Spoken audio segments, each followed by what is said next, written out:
Yes, you read that right. According to a recent study, 45% of working women between the ages of 25 and 45 will be unmarried, childless, and single by the year 2030.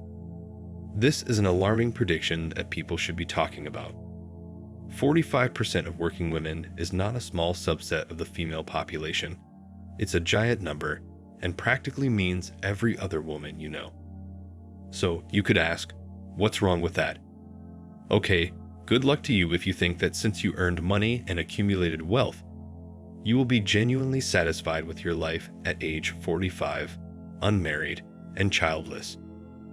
By 2030, more than half of women who are of marriageable age between the ages of 25 and 44 will continue to be single. In 2030, they will be those ages and unmarried, which is a rather steep climb. Indeed, Morgan Stanley commissioned a study so that its investors would know where to invest their money over the next 10 years, since they are so certain about this. According to society, we would regret not having children at the end of our lives because life is so happy and blessed.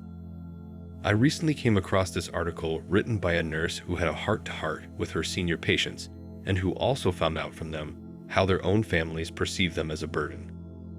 There are now the top 5 things that people regret most when they die. We can blame the deteriorating quality of relationships.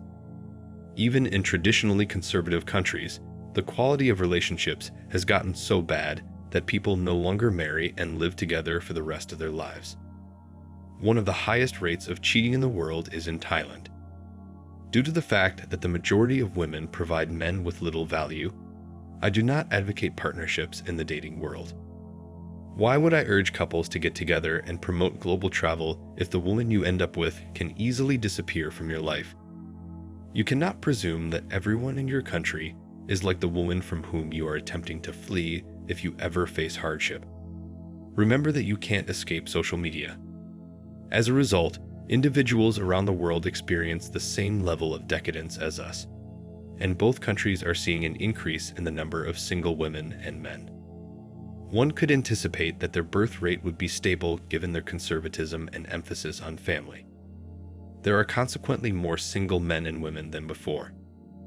The declining populations in the East are another reason that contributes to women not having children globally. I finally realized that China's policy of restricting the number of children a couple can have been what's causing the country's population growth problems. The current state of the dating environment is not promising. In fact, it will be evident from a recent report on the rise of unmarried men and women in China that courtship and marriage are declining. A modern Chinese city's regulations should take into account the growing number of people who live alone. If I'm being totally honest, that sounds like a horror movie's opening. The maintenance of the family name is prized in traditional Chinese society. Therefore, when their kids are ready to get married, parents tend to get involved. The one-child restriction is strengthened as the country is destroyed. The age of being single stands in stark contrast to this reality. Numerous kids wind up disappointing their parents as a result of the recognized trend of singleness among Chinese adolescents. The conversation about single women in their 30s is typically negative. The term leftover women is overused in China's popular culture, which has made parents of unmarried women more anxious and put more pressure on their children. The fact that Chinese men and women have trouble getting pregnant while having a family structure and being under pressure to have children fascinates me. I don't get why having children would be a problem if you don't have the media and a goal to ruin families, like how it is in the West. Since neither I nor anybody I know now resides in China, I could be mistaken about the country's dating environment, but it still amazes me that they experience the same problems as people in the West. The younger generation might have been discouraged from beginning families as a result of the one-child restriction. Rising costs mean rising hesitation to start families. In truth, however, we won't know until there is a strong need for women in that area.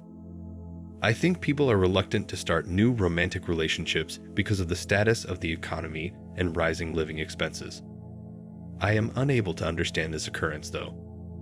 Isolation and eventual poverty are the results of individuality because oppression is more likely to succeed in a society that is weaker.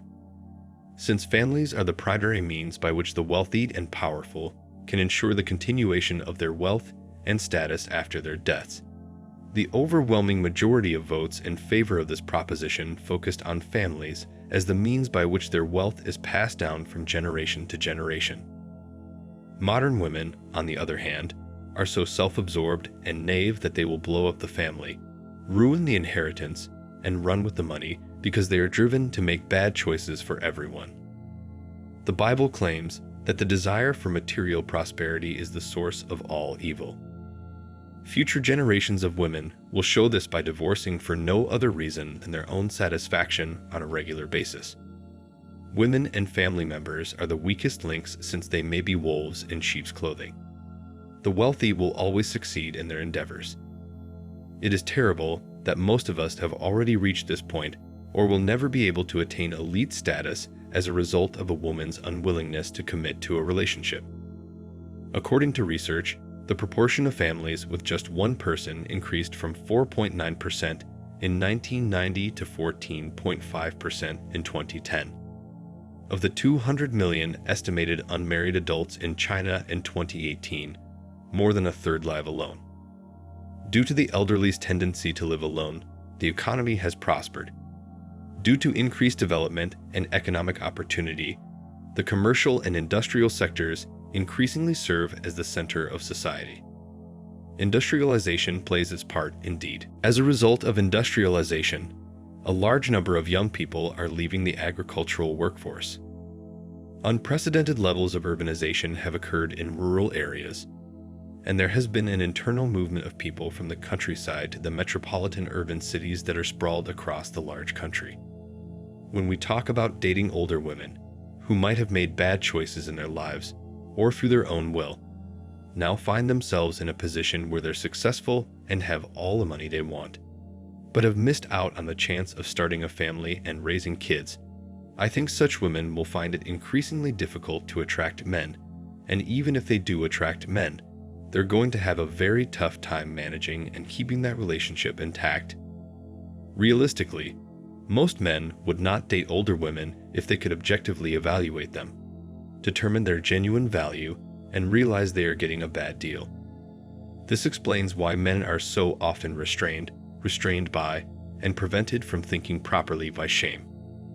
The truth is that older women have a lot more baggage that they haven't dealt with.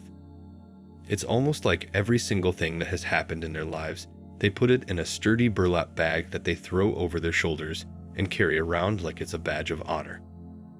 My opinion, and it's not just an opinion, it's based on talking to and observing, counseling, and helping dozens of men, and knowing their situations with middle-aged women.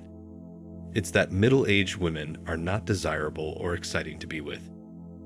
They have high expectations and fail to realize that men also need that rush of adrenaline when they're with a woman. If all a woman can bring to the table is worry, baggage, and problems, then it's just not worth it to be in a relationship with them. I want you to know that a man who doesn't care about shame and behaves as he pleases is unmanageable for women. Men won't escape the humiliation that has been put up to keep them from ending their relationships with older women until they stop caring about what other women think of them in public. So, it really is doomed for women who are way past their marriageable age and haven't had any children. Society should not put the blame for that on men. If anything, the blame is on feminism, or rather, the extreme forms of feminism that told women they could live their whole lives without men. Truth is, women will need to realize and study facts along with some history to figure out why this is such a shocking statistic. It tells them of an impending disaster that's going to cause a lot of stress and distress to younger females as they reach their late 20s and 30s by 2023. When a big chunk of the female population is fed the feminist juice that tells them to pursue their careers instead of starting families, that large population of females is suddenly going to realize in their 30s and 40s how they don't have the luxury of finding the type of guys they want anymore. That's just going to be painful, and I hope, collectively, we are able to withstand that storm. Thanks for watching Man Reacts. Please like the video and subscribe to the channel to show us some love and support.